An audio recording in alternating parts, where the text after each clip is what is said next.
C'est un symbole de l'art et de la culture parisienne. Au cœur de ce quartier bohème, un groupe d'étudiants de Cholet vient découvrir le musée de Montmartre.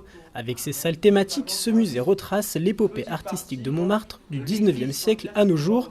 Inauguré en 1960, il a été réaménagé à partir de 2011 et accueille de nombreuses expositions temporaires. En visite avec sa classe de BTS Communication, Pascal Cordier, professeur, explique l'importance de ce musée. L'objectif de la visite du musée de Montmartre, c'est de se familiariser peut-être avec la belle époque. Il y a la partie qui connecte beaucoup avec leur formation, la partie artistique et puis la production des affiches et cet art graphique qui est très important dans la communication qu'apprennent les étudiants. Au fil des époques, le musée a conservé une de ses pièces phares, l'atelier de l'artiste peintre Suzanne Valadon. Son fils Maurice Utrio suit ses traces. Elle y vit jusqu'en 1926 et produit quelques-unes de ses toiles les plus célèbres.